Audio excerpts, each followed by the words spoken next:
Grabe pala yun dito, no? Ginawang bahay, tapos yung mga may mga plywood dito, no? So mapapansin, matagalan siya.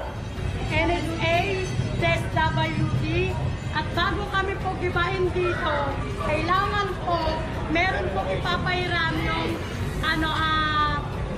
NSA na sasakyan namin na paglilipatan namin. And then po, bago daw po kami gibain, may papairam ng sasakyan. Tapos, may susi na kami nung bahay na Nailisip natin yung bangketa, sana magkaroon tayo ng city ordinance na lahat na magtatayo dyan. Oo, lahat na magtatayo, bigyan ka agad ng penalty. Na, yung chairman, nabigyan ng penalty. Parang wala na magtayo. Diba? Tama ako? So, yun lang sa akin, ha?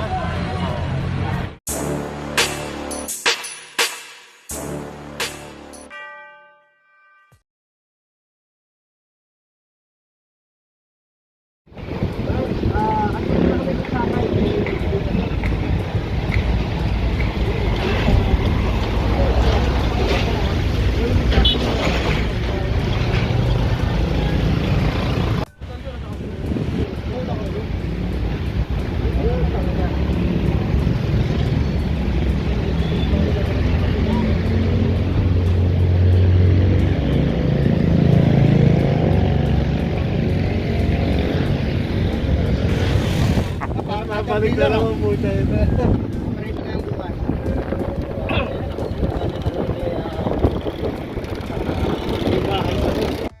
Magandang araw sa inyo lahat. So ayan guys, nandito na tayo sa may Delpan Street, no? Ito po yung tulay ito guys, papunta sa may Melopis Bridge. Yan.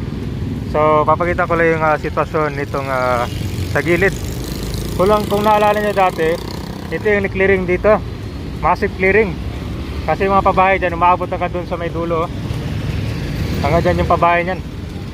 Ayun, nakikita nyo nga unting bumabalik yung mga nakatira dito.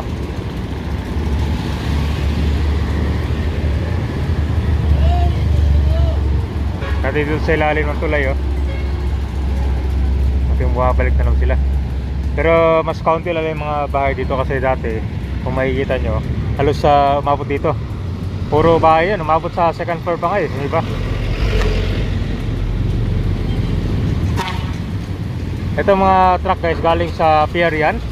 Papuntahin sila ng doon sa may under circle. Ang dami ulit, oh.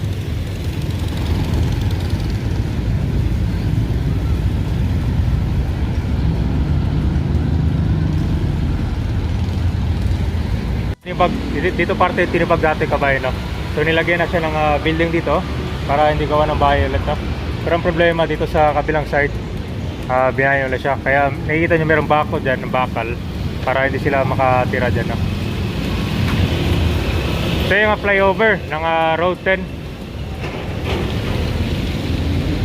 sa yan.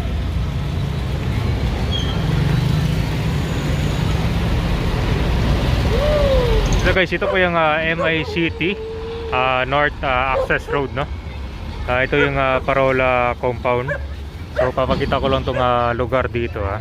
Ito po yung Paseco Beach. Sa may dulo na yun guys, ha.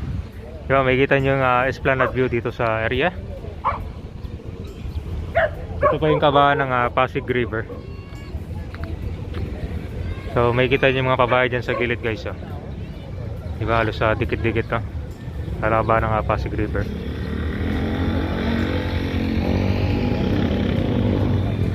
So yan po yung north here dito sa may kabahan ng MICT.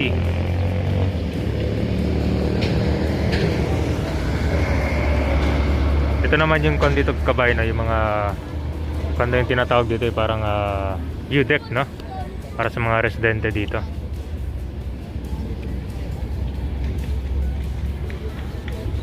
So marami din pala mga bayan dito sa area.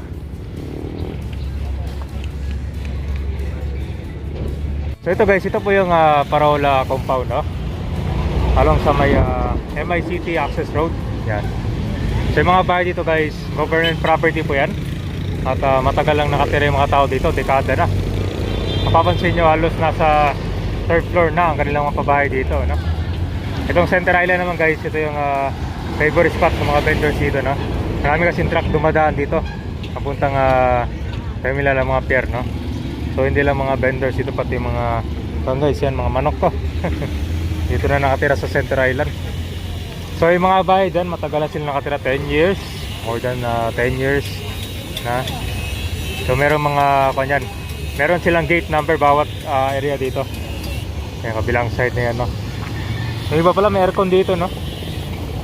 Hanggang third floor yung mga pabahay nila sa may Parola compound.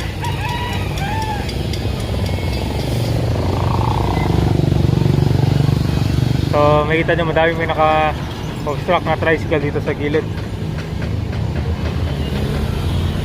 Saka yung mga spaghetti wires dito. Yan, grabe pala. So yung kabayan, no, sa may Delpan Street. Pag diniretso niya po yung Muela de la Industria Street, malapit sa may Pasig River, no? So papakita ko lang yung mga pabahay dito guys sa may Center Island, no? So mapapansin nyo yung iba nasa gitna. Sobrang dami kasi kailangan na nilang maglatag dito sa may daan.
So yung kabilang side, ikot tayo dito.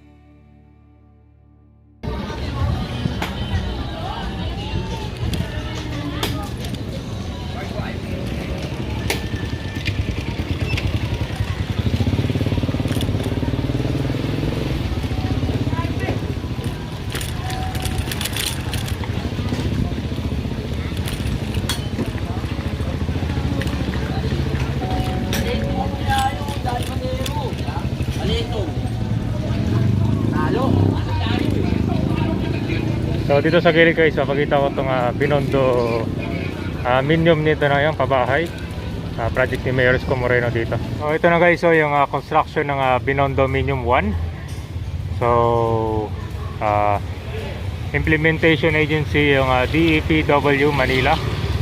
Yung contractor ay yung RR Cabo Constructors Inc. Public bidding. Funding source ito, capital outlay, other infrastructure assets, Department of Engineering Public. So abutin ng 400 million pesos ang nito guys, construction. So ito yung Delpan Evacuation Center dati yan. So dito makikita tayo ng 15-story Binondo-Minium dito along sa may Delpan Street, no? Yan. So yung mga bibigyan pabahay nito, siyempre priority yung mga taga dito.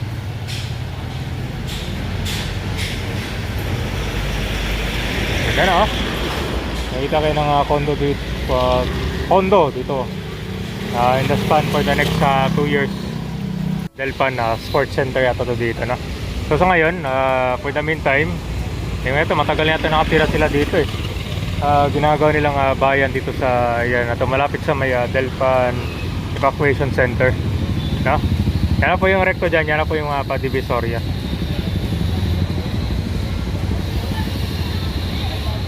Ito naman yung Concabayan, no? Malapit sa may Lopez Bridge. Yan po yung may Lopez Bridge.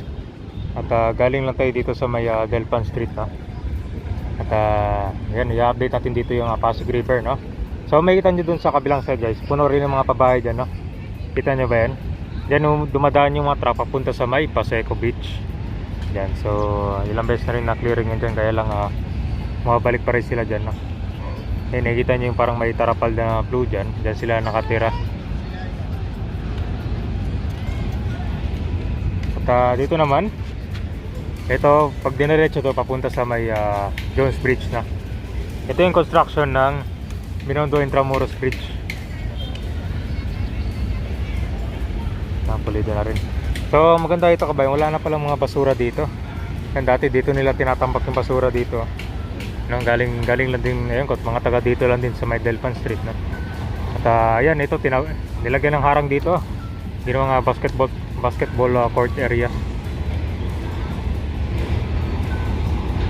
Ito po yung Muela de la Industria Street.